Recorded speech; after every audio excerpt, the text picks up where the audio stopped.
Hello guys, कैसे हैं आप लोग? उम्मीद है बेहतर होंगे। बीपीएससी टीआरई के शिक्षकों के लिए और उम्मीदवारों के लिए बहुत बड़ी खबर और बहुत बड़ी अपडेट है। न्यूज़ 18 की तरफ से निकल कर आ रही है कि जी अटेम्प्टों की संख्या बढ़ा दी गई है जी। जैसे कि पहले आप लोगों को पता था कि मतलब अटेम्प्टों की संख्या सिर्फ 3 है मतलब, और इस मर्तबा जो है जो 3 निकलने वाला है। बहुत सोच विचार में थे, बहुत ज़्यादा परेशान थे छात्र, ये कैंडिडेट के मतलब तीसरा अटेम्प्ट मेरा ख़त्म होने जा रहा है। इसको लेकर बहुत बड़ी अपडेट न्यूज़ 18 की तरफ से आ रही है और आपको पता होगा कि न्यूज़ की 18 की अक्सर खबरें सच हुआ करती हैं। देख लेते हैं क्या है शिक्षक अभ्यर्थियों से जुड़ी बड़ी खबर।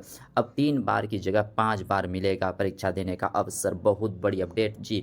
बहुत बड़ी खुशी की लहर है उन कैंडिडेट के लिए जो क्या है 2 मरतबा में सफल नहीं हो पाए थे। इस मरतबा उनको बहुत बेचैनी सता रही थी कि क्या इस मरतबा का अटेम्प्ट करें या ना करें, छोड़ दें या क्या करें। बहुत परेशानी की बात है क्योंकि लास्ट अटेम्प्ट उनका बच रहा था। तो बहुत बड़ी अपडेट है ये।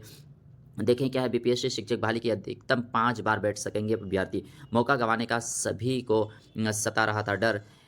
कई अभ्यर्थियों के लिए टीआरई 3 था आखिरी मौका। वही बात सही है, आखिरी मौका था टीआरई 3, क्योंकि लगातार जो टीआरई 1 हुआ, टीआरई 2 था, अब जो मार्च में आने वाला है टीआरई 3, ये आखिरी मौका था उनके लिए जी। सरकार ने अवसर बढ़ाने का लिया है फैसला। लाखों अभ्यर्थियों को जल्द मिलेगी राहत। प्राइमरी से लेकर उच्च माध्यमिक तक के लिए मौका। शिक्षा विभाग जल्द ही आदेश जारी करेगा। सोर्स जो है न्यूज़ 18 की तरफ से जारी कर दिया गया है जी। बहुत बड़ी अपडेट और बहुत बड़ी खुशखबरी। तो ये हर एक पल पल की अपडेट को पाने के लिए एम ए हैक चैनल को सब्सक्राइब करें, सपोर्ट करें, अपने दोस्तों में ज़रूर शेयर करें। तो मिलते हैं इसी तरह के न्यू अपडेट के साथ। तब तक के लिए थैंक यू।